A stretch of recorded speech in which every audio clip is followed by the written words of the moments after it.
서로 축복하는 교회라는 제목으로 말씀 나누도록 하겠습니다. 빌레몬서 1장 1절로 3절 한 절씩 읽고 3절은 합독하도록 하겠습니다. 제가 먼저 1절 읽겠습니다. 그리스도 예수를 위하여 갇힌 자 된 바울과 및 형제 디모데는 우리의 사랑을 받는 자여 동역자인 빌레몬과 자매 아비아와 우리와 함께 병사된 아키포와 내 집에 있는 교회에 편지하노니 함께 읽습니다. 하나님 우리 아버지와 주 예수 그리스도로부터 은혜와 평강이 너에게 있을지어다. 아멘. 지난주에 제가 어느 도로를 이렇게 운전하고 있는데 앞에 오토바이가 한 대가 가는 겁니다. 한 40대쯤 보여요. 40대 중반. 근데 헬멧도 안 쓰시고 제 속도보다 훨씬 빨리 지나가시는 걸로 봐서는 한 7, 80km로 달려가고 있는 것 같아요. 그렇게 크지도 않은 오토바이인데. 그런데 깜짝 놀랄 일을 하는 겁니다.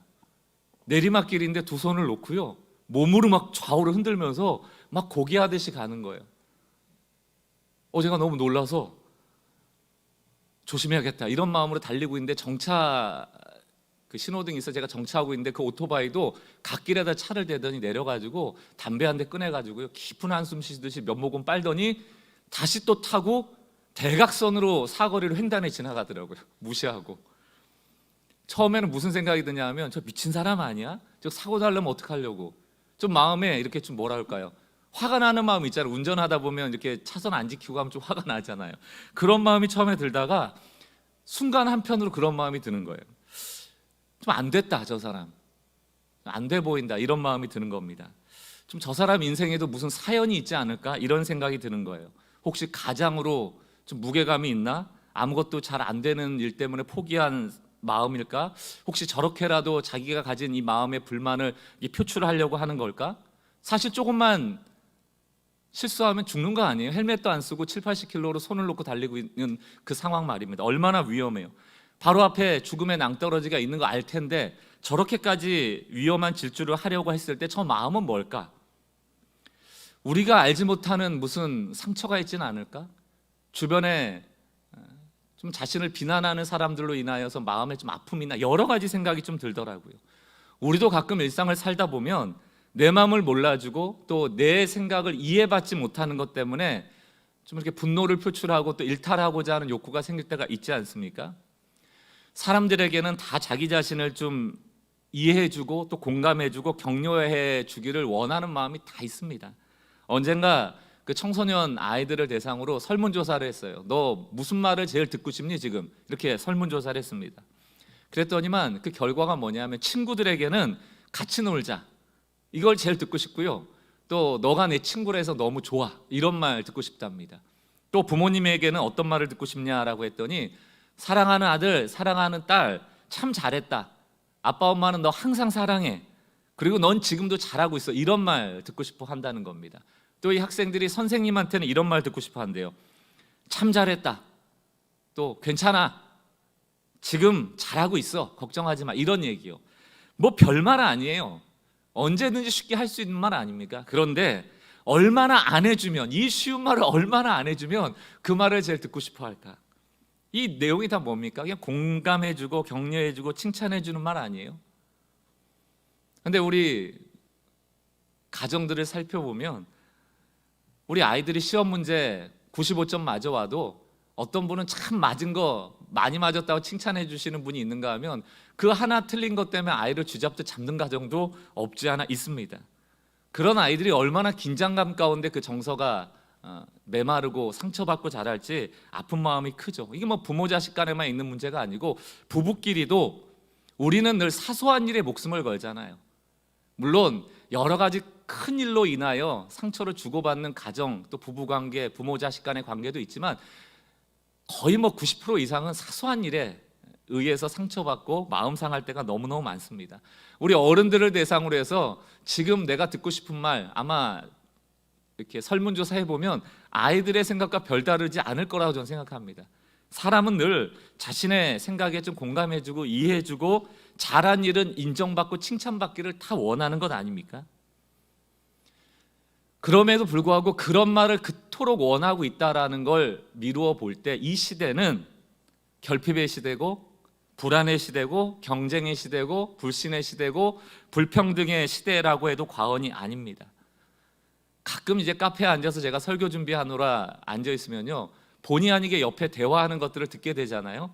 정말 많은 경우에 그 자리에 없는 사람에 대한 험담의 이야기가 굉장히 많습니다. 뭐 험담 정도가 아니고 서로 마주 앉아서 맞장구 쳐지면서 욕하는 일들이 비일비재하거든요. 여러분은 어떠세요? 많은 사람들이 저주의 소리, 비난의 소리, 상대방을 낮추는 비하의 소리들을 늘 해요. 그리고 우리 역시 직접적으로 혹은 간접적으로 그런 소리를 들으며 살아갑니다. 문제는 뭔가? 그런 저주의 소리, 비난의 소리, 비하의 소리를 할 때 상대방만 저주를 받는 게 아니고 말하는 우리도 저주를 받는다. 이게 성경의 영적인 원리입니다. 상대방만 죽는 게 아니고 그 저주의 말을 하는 내 영혼도 죽는다. 시편 64편을 한번 보세요. 세 번역입니다. 5절부터 8절까지 말씀. 그들은 악한 일을 두고 서로 격리하며 남몰래 올가미를 치려고 모의하면, 다 말하는 거 아니에요? 누가 우리를 보랴 하고 큰 소리를 칩니다. 6절. 그들이 악을 꾀하고 은밀하게 음모를 꾸미니 사람의 속마음은 참으로 알 수 없습니다. 이거 악한 일을 도모하는 거예요. 상대방 죽이려고 저주하는 겁니다. 7절. 그러나 하나님이 활을 쏘실 것이니 그들이 화살을 맞고서 순식간에 쓰러질 것이다. 하나님이 그 저주하는 자를 가만히 두지 않는다는 겁니다. 그런데 왜 하나님의 화살에 그 악한 자, 저주하는 자가 죽는가? 8절에 이유가 나와 있어요. 하나님은 그들이 혀를 놀려서 한 말 때문에 그들을 멸하실지니, 그들이 혀를 놀려 저주한 그 저주가 자기에게 오는 겁니다. 시편 109편 17절 18절 말씀 보세요. 17절. 그가 저주하기를 좋아하더니 그것이 자기에게 임하고 축복하기를 기뻐하지 아니하더니 복이 그를 멀리 떠났으며, 자기가 저주한 말이 누구에게 임하여? 자기에게 임하고, 또 저주했더니만 자기에게 임할 복이 떠나더라는 겁니다. 18절. 또 저주하기를 옷 입듯 하더니 저주가 물같이 그의 몸속으로 들어가며. 우린 저주를 상대방을 향하여 하죠. 상대방이 저주받을 것 같죠. 저주하는 사람에게 저주가 물 흐르듯 젖어 들어간대요. 저주가 상대방에게 상처를 줄 뿐만이 아니고 저주한 것이 자기에게 화살이 돼서 돌아온다. 이게 성경이 말하고 있는 영적인 원리입니다. 그래서 로마서 12장 14절 사도 바울은 뭐라고 얘기합니까? 너희를 박해하는 자에게조차 저주하지 말라고요. 왜? 저주는 곧 저주를 낳고 자기 자신에게 저주하게 되니까. 축복하라. 축복하고 저주하지 말라. 사랑하는 성도 여러분, 저주의 시대, 경쟁의 시대, 남을 짓밟아야지 우리가 살 수 있는 이런 시대를 그리스도인들은 역행해야 될 책임이 있다. 역행하려고 몸부림쳐야 한다. 저주의 말이 아니고 축복의 언어를 습관화해야 된다. 그런데 참 쉽지가 않죠. 이런 설교를 준비하려고 해서 그런지 이 축복하는 말이 얼마나 어려운 걸 저 스스로에게도 알라고 한 건지 지난주는 유독 힘들더라고요. 막 저주하고 싶은 욕구들이 많이 일어나는 한 주였습니다. 이 말씀이 아니었더라면 참 힘들었을 것 같아요. 여러분, 축복이라는 것은 복을 빌어준다는 겁니다. 복이라는 것은 우리 스스로 만들어낼 수 없어요. 하나님만이 복을 주시는 분이십니다. 그래서 하나님을 복의 근원이라고 말하는 것입니다. 우리는 복을 줄 수는 없지만 뭘 할 수는 있다? 축복, 복을 빌어줄 수는 있습니다. 우리가 축복, 상대방을 복을 빌어주면 상대방에게 하나님은 그 축복의 소리를 들으시고 상대방에게 복을 주시는 것이죠. 민수기 6장 27절 뭐라고 되어 있습니까? 그들은 이같이 내 이름으로 이스라엘 자손에게 축복할지니 내가 그들에게 복을 주리라. 여러분, 우리에게 축복을 원하는 거예요. 자꾸 상대방을 축복하라는 것입니다. 기도가 믿음의 표현이듯이 그리스도인이 그리스도인 다음을 드러낼 수 있는 가장 실천적인 삶은 상대방을 축복하는 거예요. 축복하는 겁니다. 하나님이 복의 근원임을 신뢰한다면 어려움을 당하고 있는 자, 지금 고통받고 있는 자에게 우리가 축복해야 돼요. 하나님 너와 함께 하실 거야. 하나님의 은혜가 너에게 있을 거야. 하나님의 평강이 너에게 있을 거야. 하나님이 너를 도우실 거야. 너에게 공급하실 거야. 축복은 하나님에 대한 신뢰를 기반하는 것이므로 매우 중요한 신앙의 실천 사항임을 여러분들 꼭 기억하셔야 됩니다. 여러분, 한 주간 또 우리의 삶 속에서 만나는 사람들에게 복의 근원 되시는 하나님께 복을 구하며 그를 축복하는 축복의 메신저들 되시길 주의 이름으로 축원합니다. 오늘 빌레몬서 1장 3절은 사도 바울이 빌레몬을 축복하는 내용이에요. 오늘 이 빌레몬서의 내용은 지난주에 요약해드린 것처럼 빌레몬이라는 사람에게 부탁하려고 쓴 편지입니다. 빌레몬의 종인 오네시모가 도망쳐서 지금 사도 바울을 만났고 복음을 통하여 변화됐는데, 이 변화된 오네시모를 빌레몬이 용서하고 용납해 주기를 지금 부탁하는 서신서거든요. 그런데 사도 바울은 빌레몬에게 이 본론의 이야기부터 만나자마자, 편지를 쓰자마자 말하지 않아요. 빌레몬, 너 예수 믿는 사람이라면 오네시모 용서해야 돼, 이렇게 말하지 않고 뭐부터 한다? 축복한다. 뭐라고 축복합니까? 빌레몬서 1장 3절, 하나님 우리 아버지와 주 예수 그리스도로부터 은혜와 평강이 너희에게 있을지어다. 이거 있을지어다 이렇게 번역이 돼서 뭔가 이렇게 선포하는 것 같지만, 하나님과 주 예수 그리스도로부터 오는 은혜와 평강이 너희에게 있기를 내가 빕니다, 축복합니다, 원합니다, 기원합니다, 이런 뜻이에요. 빌레몬이 오네시모를 용서하기 이전에 이 용서가 가능하게 하는 은혜와 평강이 너에게 있기를 축복하는 거예요. 우리의 힘으로 어떻게 그 원수를 용서합니까? 은혜와 평강이 너한테 있었으면 좋겠다, 먼저 축복하고 그 사람을 격려해 주는 말을 하는 것이죠. 은혜라는 게 뭐예요? 여러분, 받을 만한 자격이 없는 자가 받아 누리는 선물이거든요. 그게 은혜예요. 평강은 뭡니까? 이 은혜 받은 자의 결과물 같은 것이거든요.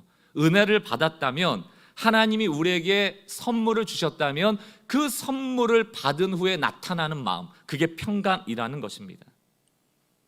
메시지 성경으로 1장 3절을 다시 한번 보겠습니다. 이렇게 돼 있어요. 유진 피터슨은 이렇게 해석합니다. 하나님께서 주시는 가장 좋은 것이 여러분에게 있기를. 영어 단어는 제가 읽지 않겠습니다. 한번 보세요. God's best, 하나님의 가장 좋은 것이 to you, 너에게. 또 그리스도께서 주시는 복이 여러분에게 있기를 바랍니다. Christ blessing to you. 이게 얼마나 축복된 얘기입니까? 여러분, 하나님의 가장 좋은 것이 바로 평강이고요, 그리스도께로 오는 가장 큰 복이 바로 은혜거든요. 은혜가 뭡니까?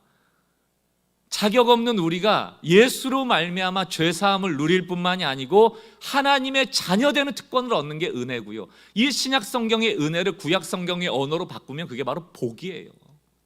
또 그렇게 하나님의 자녀가 되니까 하나님으로부터 공급이 오잖아요. 그리고 그 공급이 오면 우리 마음에 평강 누려지게 된다는 것입니다. 저희는 오늘 이 축복의 내용인 은혜와 평강에 대해서 좀 알기로 원해요. 축복할 때 이 축복의 내용이 뭔 줄 알고 해야 될 것 아닙니까? 이 은혜와 평강의 관계를 좀 더 선명하게 여러분들 알려면 로이드 존스 목사님이 에베소서 강해를 하면서 했던 말을 좀 여러분에게 인용해 드리려고 합니다. 뭐라고 말씀했냐면 이렇게 말씀을 해요. 은혜는 우리 믿음의 시작입니다. 은혜는 우리 믿음의 시작입니다. 평강은 우리 믿음의 마지막입니다. 그러니까 우리의 믿음 생활의 처음 시작이 은혜고 마지막 결과가 평강인데, 은혜는 그리스도인의 삶의 모든 것의 원천이요 셈이요 근원입니다. 그러나 그리스도인의 삶이 산출해내는 결과는 바로 평강입니다. 이걸 조금 풀어 해석하기 위해서 제가 그림을 하나 만들어 봤어요. 이렇게 만들어 봤습니다.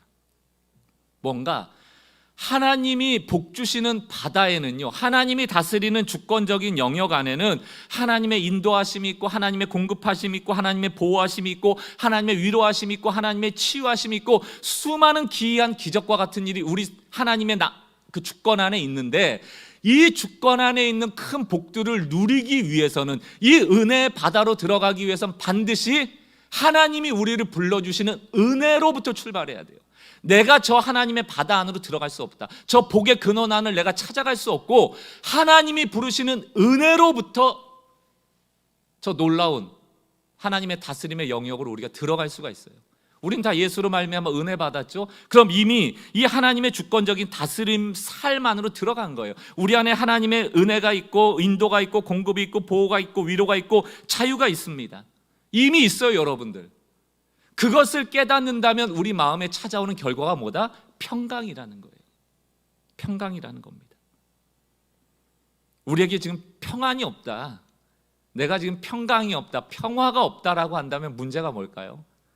은혜의식이 떨어진 거예요. 은혜의식. 나 같은 죄인을 자녀 삼으셨다라는 그 확신, 그게 없어지면 늘 불안해요. 늘 갈등이에요. 늘 상처를 주고 받습니다. 그러다 보니까 평강이 사라지게 되죠.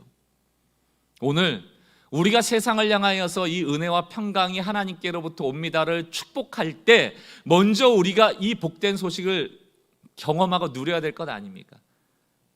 그래서 오늘 이 시간에는 이 은혜와 평강에 대한 내용을 좀 더 자세하게 깊이 좀 깨달아 알게 되어지고, 내가 먼저 은혜와 평강 안에 있음을 알고 누군가에게 은혜와 평강으로 축복할 수 있는 우리 주의 백성들 되시길 바랍니다.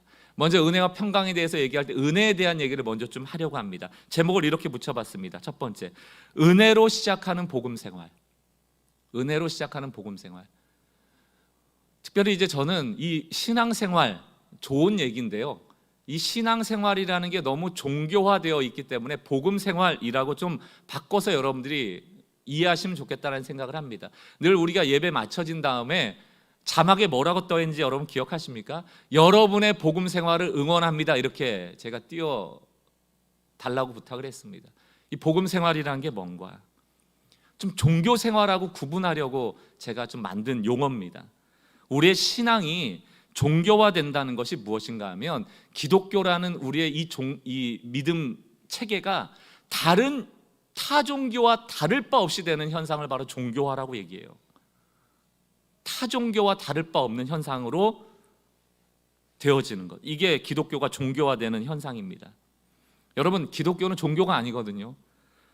기독교가 다른 종교와 다른 유일한 진리인 이유가 무엇인가? 기독교에만 있는 유일한 진리인 복음 때문입니다. 그러므로 기독교는 종교가 아니라면 무엇입니까? 라고 질문하는 사람을 향해서 우리 뭐라고 대답해야 됩니까? 기독교는 다른 종교와 달리 기독교는 복음입니다, 이렇게 설명하시면 돼요.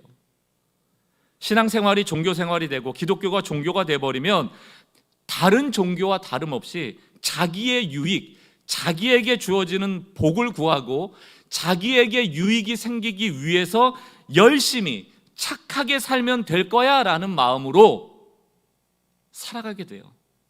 마치 하나님을 산신령이나 정한수 떠다 놓고 비는 그 어떤 대상이나 혹은 부적을 섬기듯 생각하게 됩니다. 여러분, 열심히 종교 생활을 한다는 건 뭐냐면 이런 거예요. 내가 저 산신령으로부터 혹은 이 부적으로부터, 내가 모르는 어떤 대상으로부터 이 복 받으려면, 좀 내가 유익해지는 삶이 되려면 뭘 할까? 종교인들은 늘 그 생각을 합니다. 뭘 할까? 그러다가 생각해내요. 자기가 잘할 수 있는 거 있잖아요. 아침마다 비는 거, 부적을 쓰는 거. 우리 기독교 안에 종교화된 신앙의 형태로 보자면 뭐 나름대로 규칙을 정해서 성경 많이 읽으면 복 주겠지, 뭐 기도 많이 하면 복 주겠지, 새벽 기도하면 복 주겠지, 금요철에 하면 복 주겠지, 주일 성수하면 복 주겠지, 이런 것도 자기가 할 수 있는 것들을 규칙화하고 이런 것들을 하면 복 주실 거야 라고 여러분들이 공식화했다면 그런 것도 다 종교화된 거예요. 종교는 내가 뭘 하면 신이 복 주겠지, 이런 구조를 얘기를 합니다. 여러분, 종교에는 늘 규칙이 등장해요.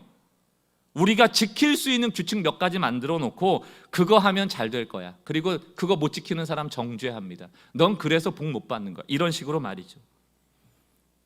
그러나 복음은 우리가 하나님을 찾은 사건이 아니고 하나님이 우리를 찾아온 사건이거든요.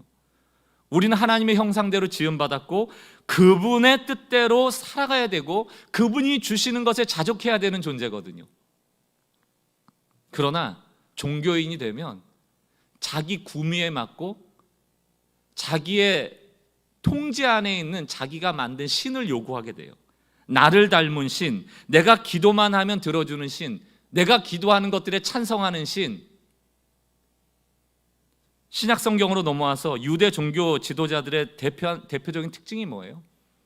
규칙 만든 거예요. 과도하게 규칙 만들고 하나님이 주신 율법 이상으로 규칙을 만들어 놓고 그 규칙 지키면 복 받는다는 구조로 만들어 놔서 그 과도한 규칙을 과도하게 열심을 내서 지켰던 사람들이 바로 유대 지도자들이었고, 예수님은 그들이 틀렸다 말씀하시죠. 율법의 정신은 전혀 이해하지 못하고 몇 가지 규칙을 통하여 하나님의 복을 누리겠다, 그거 잘못됐다라고 예수님이 지적하시는 것 아닙니까? 출애굽기 32장을 보십시오. 1절, 백성들이 모세가 산에서 내려오미 더딤을 보고 모여 백성이 아론에게 이르러 말하되 일어나라 우리를 위하여 우리를 인도할 신을 만들라. 우리를 위하여 우리를 인도할 신을 만들라. 내가 기도하는 제목을 다 들어줄 신을 찾아가는 거예요. 내 뜻대로 움직여줄 신을 찾아가는 겁니다. 아니, 찾아가는 게 아니고 만들어내는 것이죠.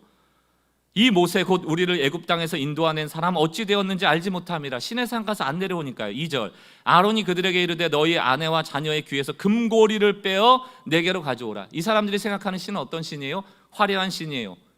금과 같이 좀 고귀한 신이에요. 그리고 이 신은 우리에게 금을 주는 신이에요. 이런 구조예요. 3절 모든 백성이 그 귀에서 금고리를 빼어 아론에게로 가져가며. 금이 아깝지 않아요. 왜? 금송아지 만들어 놓고 잘 빌면 나한테 다시 금 줄 거니까. 4절 아론이 그들의 손에서 금고리를 받아 부어서 조각칼로 새겨 송아지 형상을 만드니 그들이 말하되 이스라엘아 이는 너희를 애굽 땅에서 인도하여 낸 너희의 신이로다. 왜 송아지를 만들었을까요? 이방 백성들이 송아지를 섬기니까요. 그렇게 만들어 놓고 이 송아지가 애굽에서 지금까지 우리를 인도하여 냈다라고 말하고 있는 것 아닙니까? 우리 머릿속에 하나님은 누구신가? 혹시 우리가 만들어 놓은 송아지와 같은 신을 하나님이라고 우린 착각하면서 신앙생활하는 것 아닙니까? 내가 통제하는 신, 내 기도대로 응답하는 신, 내 구미에 맞는 신, 그것은 하나님이 아니다. 그러므로 종교개혁자 칼빈은 늘 얘기했어요. 사람의 마음은 우상을 만들어내는 공장과 같다. 그러므로 우리는 늘 경계해야 됩니다. 무엇을? 이 기독교가 종교화되는 것, 복음이 없이 나 중심의 신앙이 되는 것, 경계해야 되죠. 예수님은 이 종교와 복음을 철저하게 대비해서 설명하시거든요. 종교화된 신앙 생활을 했던 바리새인들, 과도한 규칙과 과도한 열심을 내어서 하나님의 복을 끌어내겠다라는 사람들을 향하여 뭐라고 말하고 있습니까? 마태복음 23장 4절 말씀, 무거운 짐을 묶어 사람의 어깨에 지운 사람들이다, 이렇게 표현하거든요. 무거운 짐을 막 어깨에 지우고 이것도 지켜야 돼, 이것도 지켜야 돼, 저것도 지켜야 돼, 이거 안 지키면 너 벌 받아, 이거 지키면 복 받아. 자기들도 못 지키면서. 그러나 예수님은 복음을 설명하면서 뭐라고 말씀하십니까? 마태복음 11장에 28절 수고하고 무거운 짐진 자들아 다 내게로 오라 내가 너희를 쉬게 하리라. 이 말씀을 복음과 율법에 비추어 설명한 뭡니까? 과도한 규칙에 헉헉대는 자들아 복음이 너희를 자유케 하리라, 이 말씀하고 있는 거예요. 30절 이는 내 멍에는 쉽고 내 짐은 가벼움이라. 사랑하는 성도 여러분, 지금 신앙생활하면서 자유하세요? 가벼우세요? 그럼 복음이 여러분 안에 있는 거예요. 지금 막 무거우세요? 죽겠어요? 힘들어요? 이런 뭔가 종교화되고 있는 거예요. 종교인의 길은 늘 무겁습니다. 막 규칙이 많거든요. 그거 다 통제해야 되거든요. 하나님이 통제의 신이라고 생각하고 있거든요. 그거 통제하지 못하면 또 그거 지키지 않으면 서로 정죄하고 비난하거든요. 그러나 예수의 길은 가볍습니다. 왜? 예수의 길은 은혜거든요. 은혜거든요. 자격 없는 자에게도 주시는 선물이거든요. 이게 바로 다른 종교와 결정적인 차이입니다. 기독교는 종교가 아니에요. 규칙이 아니에요. 율법이 아닙니다. 기독교는 복음이다. 은혜다. 이런 골로새서 1장 6절 보세요. 이 복음이 너희에게 이미 너희에게 이름에, 복음이라는 게 이르렀다. 복음의 소식이 들려졌다. 복음이라는 기쁜 소식 아닙니까? 너희가 듣고 참으로 하나님의 은혜를 깨닫는 날부터. 복음의 핵심은 뭡니까? 은혜라니까요. 은혜. 우리가 신앙생활하면서 은혜로 말미암은 자유, 은혜로 말미암아 내 짐들이 내려지는 경험을 하지 못한다면 우리는 점점 신앙이 종교화될 것입니다. 사랑하는 성도 여러분, 종교 생활을 벗어나서 복음 생활하시길 주의 이름으로 축원합니다. 은혜 아래 있으시길 바라요. 하나님께서 주시는 좋은 선물들 우리가 누리지 못한 채 종교화된 규칙을 가지고 사람들을 정죄하고 비난하는 삶을 산다면 하나님이 기뻐하시지 않을 것이다. 우린 늘 고민해요. 막 규칙 정해놔야지 착한 사람 되는 거 아니냐고, 과도하게 열심을 내야지 하나님 기뻐하시는 것 아니냐고. 그런 것도 다 은혜 아래서 가능한 일이죠. 우리가 은혜 의식이 사라져버린 채 규칙과 열심만 남는다면 그것은 종교화되는 것입니다. 저는 은혜가 우리를 좋은 삶으로 만든다는 것을 믿습니다. 왜? 골로새서 1장 6절 다시 한번 보세요. 이 복음이 이미 너희에게 이름에 너희가 듣고 참으로 하나님의 은혜를 깨달은 날부터, 여러분, 은혜가 들어온 변화가 있어요. 너희 중에서와 같이 또한 온 천하에서도 열매를 맺어 자라간다.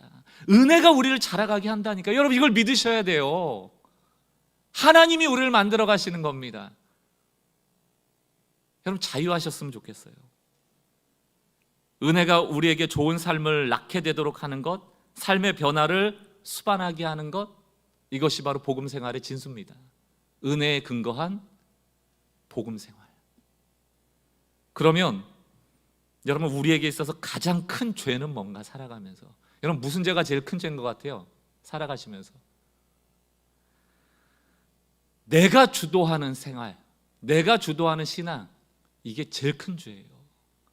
복음은 하나님께 이끌려가는 신앙이다. 하나님께 나를 맡기는 신앙이다. 내가 주도하는 신앙생활 여러분 잘 하시잖아요. 여러분 지킨 규칙대로 잘 지키잖아요. 그럼 착한 사람 됐을 것 같죠? 아니요. 그때부터 인간은 무엇이 나오는가? 자기의라는 게 나옵니다. 교만이 나와요. 그러나 하나님께 이끌려가는 신앙의 열매는 평강이다. 자유합니다. 아까 로이드 존스 목사님의 그림 보여드렸죠. 은혜로 시작하여 하나님의 다스리는 큰 바다 안에 우리가 살아가면 거기서 오는 결과물은 평강이다. 그러나 내가 주도하는 종교생활, 내 규칙에 통제받는 종교생활 하면 잘 지켜도 그 결과가 악하다. 자기의, 교만, 다른 사람에 대한 정죄, 비난, 축복하는 삶이 나올 수가 없어요. 이 공동체가 종교화되면 그 결과물은 자기의와 비난입니다. 그러나 은혜 안에서 자라가면 그 공동체는 평강이에요. 그리고 축복입니다. 여러분, 은혜 안에서 하나님께 이끌려가는 신앙생활 하시길 주의 이름으로 축원합니다. 모든 복음 생활의 시작은 은혜로 시작돼요. 그렇다면 두 번째, 그렇게 복음 생활을 하면, 은혜로 말미암은 복음 생활을 하면 그 결과가 뭐다? 평강이다. 사랑하는 성도 여러분, 하나님은 우리가 신앙생활을 하면서 신앙의 결과물로 업적이나 성취나 너가 이룬 것을 우리에게 말하질 않아요. 너 얼만큼 이뤘어?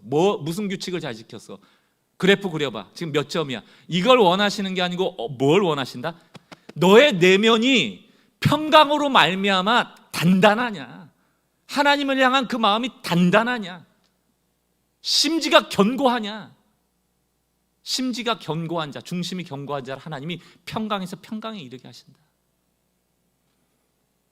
사랑하는 성도 여러분, 신앙의 결과물은 내면의 평안입니다. 내 상황이 어떠할지라도.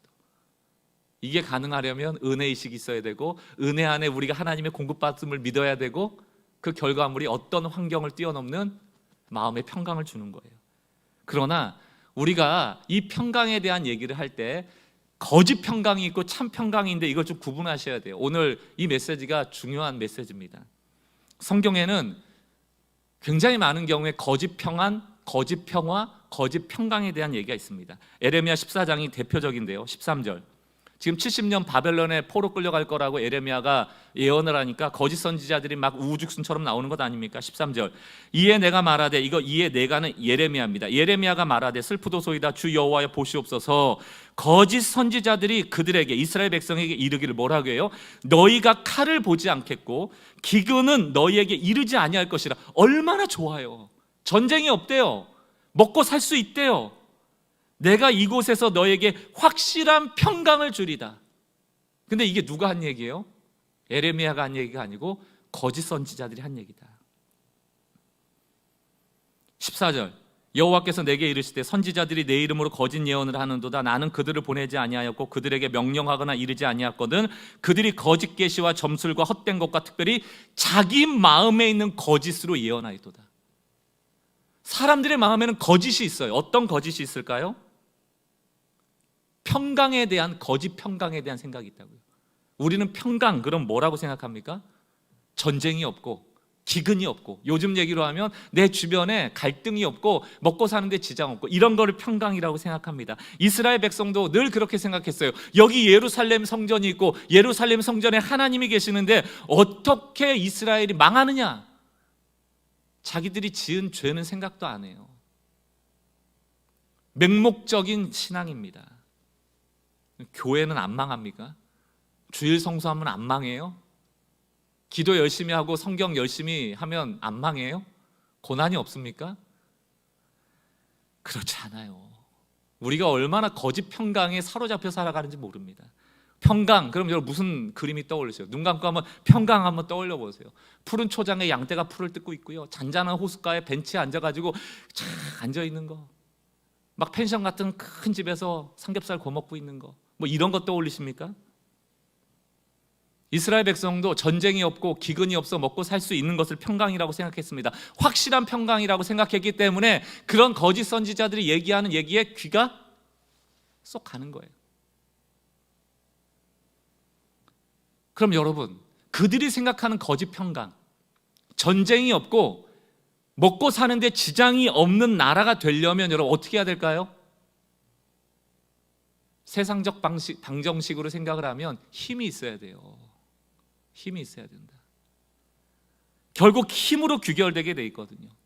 그래서 이스라엘 백성이 우상을 찾는 겁니다. 다른 강대국처럼 왕을 찾는 거예요. 왜?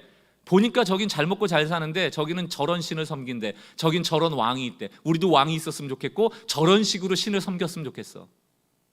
힘 있는 나라를 따라가기를 원하는 거예요. 예수님이 이 땅에 오셨을 때도 메시아, 그는 힘이 있어야 된다고 착각을 했던 거예요. 왜? 그들이 생각하는 평강의 그림이 잘못됐기 때문에. 한국교회가 회개해야 될 지점은 여기에 있습니다. 한국교회가 자꾸 정치나 권력에 결탁하려고 하는 현상들이 많아요. 돈 많은 경제인들에게 의존하려는 현상이 많습니다. 왜? 크게 건물 짓고 막 화려해야지 하나님의 영광이 드러난대요. 말이 됩니까? 언제 하나님이 그런 걸 요구하셨냐고요. 평강을 뜻하는 대조적인 단어 두 개를 소개해 드릴게요. 언젠가도 한번 제가 설교할 때 말씀드렸는데, 하나는 팍스라는 단어입니다. 로마의 단어예요. 팍스 로마나, 로마가 구현한 평강을 얘기합니다. 또 하나는 샬롬, 이게 하나님의 평강을 얘기해요. 다릅니다. 로마의 평화는 군사적 우위, 힘의 우위로 말미암아 약자들을 짓밟아서 유지되어지는 평화를 얘기해요. 여러분, 약자들이 강자가 찍어 누르면 찍소리도 못하고 있을 거 아닙니까? 그게 바로 로마의 평화, 팍스입니다. 로마에서는요, 황제가 신 아닙니까? 황제가 국가를 결속시키는 기반이고 수많은 사람을 호흡하게 하는 숨이다, 이렇게 얘기했거든요. 그러니까 모든 사람이 황제를 떠받들어요. 저 황제가 있어야지 우리 잘 먹고 잘 사니까, 전쟁 없으니까, 기근이 없으니까. 황제 옆에 다 붙어 먹은 거예요. 황제 편에서 다 살기를 원했던 거예요. 그러나 로마의 황제가 지배하고 팍스 로마나, 로마의 평화가 유지되었던 것은 200년밖에 안 됩니다. 끝이에요. 그리고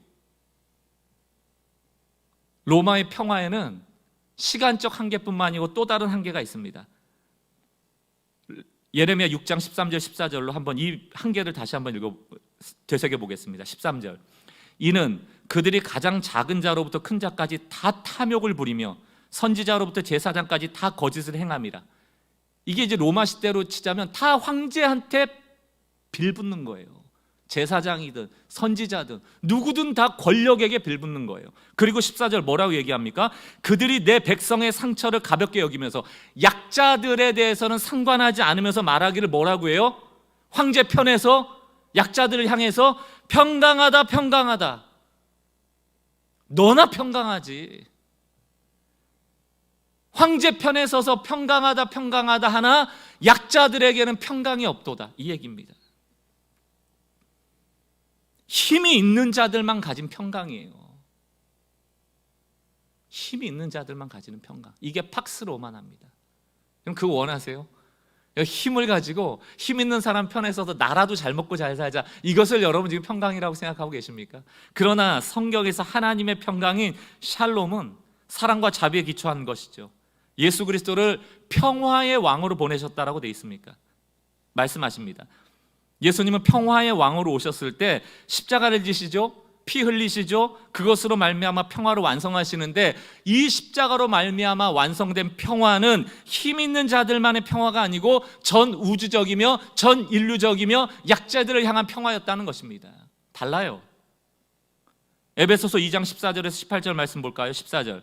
그는 우리의 화평이신지라 둘로 하나를 만드사. 여기서 둘이라는 것은 이방인과 유대인을 말하는 것입니다. 원수된 것 곧 중간에 막힌 담을 자기 육체로 허시고, 15절. 법조문으로 된 계명의 율법을 폐하셨으니 이는 그 둘로 자기 안에서 한 세 사람을 지어 화평하게 하시고, 16절. 또 십자가로 이 둘을 한 몸으로 하나님과 화목하게 하려 하심이라. 원수된 것을 십자가로 소멸하시고, 17절. 또 오셔서 먼 데 있는 너희에게도 평안을 전하시고 가까운 데 있는 자들에게도 평안을 전하셨다. 이방인에게나 유대인에게나 다 평안을 전하셨다는 얘기입니다. 18절. 이는 그로 말미암아 우리 둘이 한 성령 안에서 아버지께 나감을 얻게 하려 하심이라. 팍스 로마나. 로마의 평화는 힘 있는 자들은 평강하지만 힘 없는 자들은 억압받는 구조였습니다. 그러나 하나님의 평화는 모두의 평안이에요. 모두의 평화입니다. 그러나 팍스 로마나를 구현하는 게 훨씬 쉽다. 왜? 힘 있는 자들을 어떻게 이깁니까? 힘 없는 자들이.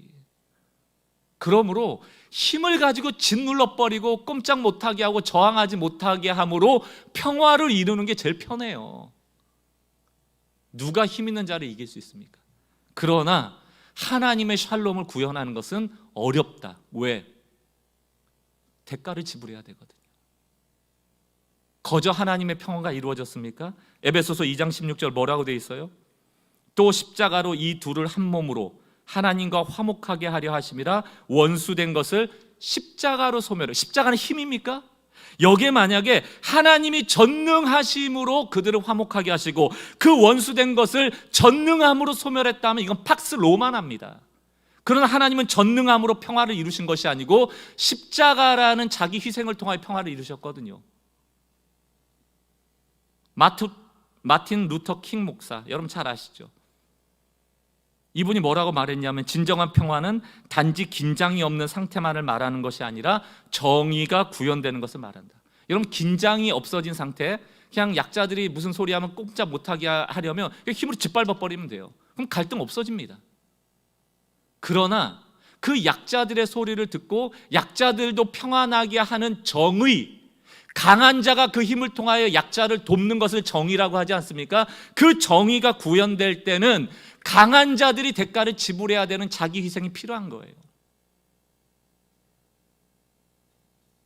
사랑하는 성도 여러분, 하나님께서는 은혜 받은 자들에게 요구하시는 게 있어요. 너희가 은혜, 거저 받은 선물로 말미암아 하나님의 인도하심, 하나님의 공급하심, 하나님의 보호하심, 하나님의 치료하심, 하나님의 위로하심을 너희가 다 받고 있다면 너희는 평안하라. 이것이 너 하나 평안하라는 뜻이 아니에요. 너희도 은혜를 누리고 있다면 은혜의 정신에 부합하게 자기 희생을 통하여 너희 주변을 평화롭게 하라, 정의롭게 하라는 메시지입니다. 영어 단어 중에 바보를 뜻하는 단어가 있습니다. idiot이라는 단어, idiot. 바보, 백치, 멍청이. 이 단어의 어원은 이디오테스라는 그리스어입니다. 그리스 아테네에는 폴리스라는 데가 있어요. 폴리스는 도시국가라는 뜻 아닙니까? 이 폴리스에 관심이 없던 사람, 다시 말하면 자기가 속한 공동체, 자기가 속한 국가, 자기가 속한 사회에 관심을 두지 않고 홀로 있던 사람을 그 당시 이디오테스라고 불렀어요. 그것이 바로 영어 단어 이디엇의 어원입니다. 바보, 멍청이, 백치. 그 뜻은 다른 사람의 평화를 생각하지 않고 자기의 유익만을 구하며 자기 혼자만을 생각하는 사람을 봐서 이디엇이라고 얘기하는 거예요. 세상의 종교는 자기 유익만을 추구합니다. 그러나 은혜의 복음은 모든 사람을 위한 복을 얘기해요. 세상의 평강은 힘과 무력으로 다른 사람을 억압함으로 힘을 가진 자만의 평강을 얘기합니다. 그러나 하나님의 평강은 모든 사람이 함께 누리는 평강을 말합니다. 그러므로 우리는 은혜와 평강, 이 하나님이 우리에게 거저 주신 은혜, 그리고 하나님이 자기 희생을 통하여 세상과 우리와 하나님을 화목하게 하신 이 평화를 정확히 알고 너희도 누군가 힘들어하는 사람, 하나님과 떨어져 삶으로 하나님의 공급에서 소외된 사람, 혹은 지금 어려운 일로 고난받고 있는 사람을 향하여서 은혜와 평강을 빌라는 거예요. 빌레몬서 1장 3절 다시 한번 봅니다. 하나님 우리 아버지와 주 예수 그리스도로부터, 우리의 은혜와 우리의 평강의 근원이 어디다? 하나님과 그리스도로부터 오는. 우리는 고통받는 사람을 실제적으로 도울 수 없을 때도 참 많습니다. 그러나 하나님께 기도할 수는 있어요. 그리고 하나님의 복을 빌어줄 수는 있습니다. 우리가 있는 곳에서 기도가 필요한 사람, 도움이 필요한 사람들을 향하여 이렇게 좀 축복했으면 좋겠어요. 누구누구 엄마, 누구누구 아빠, 또 누구씨, 혹은 교회 안에서는 집사님, 혹은 형제요, 자매요, 하나님의 은혜와 평강이 우리 형제님에게, 자매님에게, 그대에게 항상 있기를 제가 기도할게요. 이 한마디가 필요한 세상입니다. 비난의 시대, 정죄의 시대, 저주의 시대 속에서 우리 그리스도인들이 받은 은혜와 평안을 그 누군가에게도 전할 수 있는 피스메이커, 그리고 이 축복의 메신저들 되시기를 주의 이름으로 축원합니다. 한 주간 그런 삶을 살아내시기를 부탁을 드리고요. 찬송가 우리 413장 같이 부를 텐데요. 제가 지난주에 이 설교를 준비하면서도 저도 연습했을 거 아닙니까? 축복해야지. 참 안 되더라고요.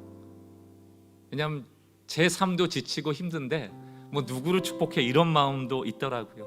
아마 오늘 예배하시는 분들 중에서 분명히 은혜 안에 있고 하나님의 공급하심이 있음에도 불구하고 우리가 때로는 고난 가운데, 고통 가운데 무기력해질 때가 있지 않습니까? 누구를 축복할 의욕이 일어나지 않을 때가 있잖아요. 그런 분들에게 좀 힘이 되기를 원합니다. 오늘 이 내 평생에 가는 길, 후렴 잘 아시잖아요. 내 영혼 평안해, 내 영혼의 평안해. 이 찬양이 우리에게 좀 힘이 되기를 원하는데, 이 가사를 쓰셨던 스패포드라는 이분이 굉장히 부자였습니다. 변호사였고 교수였고 또 무디의 친구였고 주일학교도 열심히 섬겼던 사람인데 43세 때 시카고의 대화재로 전 재산을 잃고요. 이 화재가 일어나기 전에 아들이 질병으로 사망합니다. 너무 힘이 들어서 가족이 유럽으로 여행을 가려고, 그때는 배를 타고 가지 않습니까? 아내와 내 딸과 함께 유럽 여행을 계획했는데 이 아빠인 스패포드가 급한 일 때문에 같이 가지 못하게 되고 가족 먼저 갔다가 다른 배하고 충돌하면서 이 배가 난파된 거예요. 내 딸이 다 죽습니다. 아내만 간신히 구조가 돼서 이제 다른 곳으로 옮겨졌는데, 이 스패포드가 아내를 데리러 이제 아내를 데리러 가는 길에 배를 타고 가는 그 바다 어느 지점에 가니까 그 선장이 여기가 바로 그 사고 났던 현장이라고. 이 아빠가 그 죽은 내 딸을 생각하면서 얼마나 마음이 아파서 막 하나님께 한탄하며 부르짖었대. 아니 도대체 내가 누구보다 주님 위해서 헌신하고 애를 썼는데 어찌하여 이토록 큰 시련을 주시냐고. 우리라도 안 그러겠습니까? 그러던 중에 별 한간 갑자기 하나님이 주셨던 마음이 있었다는 거예요. 형언할 수 없는, 이유를 알 수 없는 그 마음의 평안이 찾아오더라는 것입니다. 그리고 그 입술에 자연스럽게 나왔던 고백이 바로 오늘 이 가사예요. 자막에 띄워드렸습니다. 내 영혼 평안해, 내 영혼 평안해. 이 사람이 원래 했던 말에는 It is well 하고 with my soul 한 다음에 God's will be done, 하나님의 뜻이 이루어질 것이다. 이게 무슨 얘기입니까? 하나님의 은혜는 여전히 내 안에 있고, 하나님의 주권은 여전히 내 안에 있고, 하나님의 다스림은 여전히 내 안에 있고, 하나님의 공급과 하나님의 인도와 하나님의 보호와 하나님의 위로와 하나님의 치유는 여전히 내 안에 있다 라는 게 깨달아질 때 It is well, 괜찮아, 잘 될 거야. 하나님이 여전히 내 삶을 이끌어 가실 거야. 내 영혼 평안해, 내 영혼 평안해. 힘이 빠져 계신 사랑하는 우리 성도 여러분들, 다시 하나님의 은혜를 붙잡으십시오. 그리고 하나님이 원하시는 삶으로 다시금 나갈 수 있기를 바랍니다. 오늘 이 찬양이 우리 모두에게 축복의 사람으로 일어나는 힘이 되는 찬양이 되길 소망합니다. 우리 같이 한번 찬양합시다. 내 평생에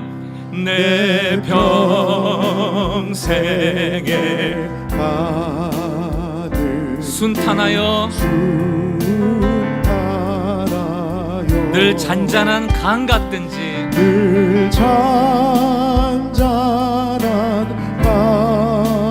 그러나 큰 풍파를 만날 때가 있습니다. 큰 풍파로 무섭고 어렵든 나의 영혼은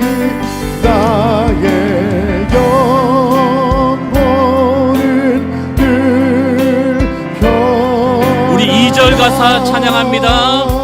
저막 귀는 우리를 삼키려고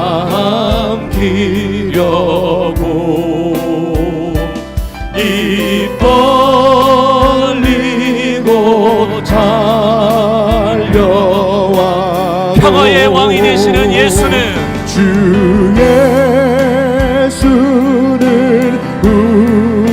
대장되니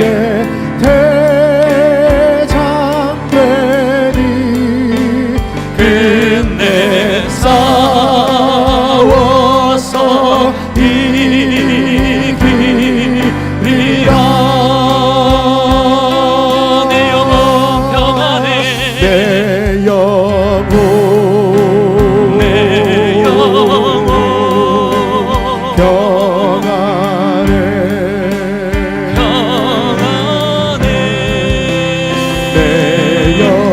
내 영혼 여전히 주 안에 있습니다.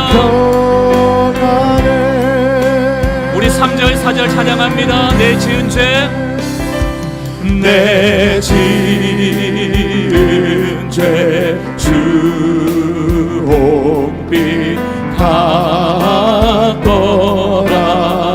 은혜의 주 예수님, 주 예수께 그 십자가 피로, 그 십자가 피로써 다시 세상 아멘. 주님 이것이 은혜입니다. 기쁨보다 더 정한 우리 4절입니다. 소망을 가지고 적응 중에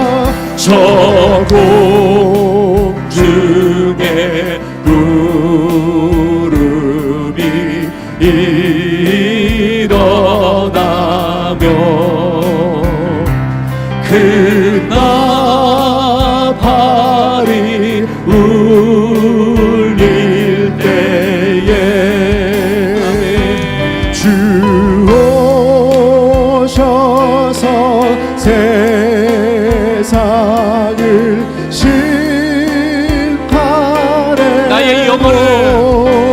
나의 영혼은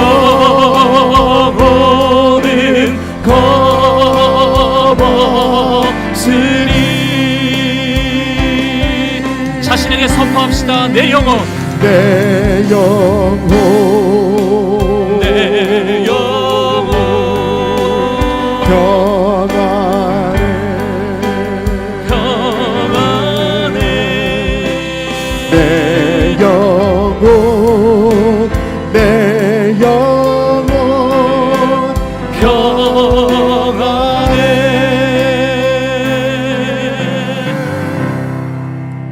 조용히 눈을 감고 오늘 말씀을 정리하면서 우리가 종교화된 신앙으로 나만 자기 유익만을 구하며 살아가고 있는지를 돌아보시고요, 우리 주변의 관계에서 힘으로 찍어 누려 평화를 이루려고 하고 있지는 않은가. 힘에 의존하여서 내가 나의 유익만을 구하고 있는 것은 아닌가 돌아보셔야 됩니다. 우리는 은혜 받은 자인데 자격 없이 구원받은 자고 자격 없이 하나님의 자녀 돼 이만큼 누리고 살아갑니다. 주님이 그 은혜의 삶에 나오는 결과물로 우리에게 바라시는 것은 바로 평안인데, 그 평안은 나만의 평안이 아니고 함께 평화롭기를 원하시는 거예요. 무엇으로? 십자가로, 자기 희생으로, 강한 힘을 약자를 보호하는 데 쓰므로 하나님의 샬롬을 이루기 원하시는 것이죠. 오늘 무엇을 적용해야 될지, 또 여러분이 주신 깨달음을 가지고 결단하며 주님 앞 좀 기도하는 시간 같습니다. 특별히 여러분은 가정 안에서 평화의 메신저들이 되시기를 축원합니다. 더불어 가정도 함께 중보하며 기도했으면 좋겠습니다. 이 시간 함께 주신 말씀 붙잡고 기도합니다.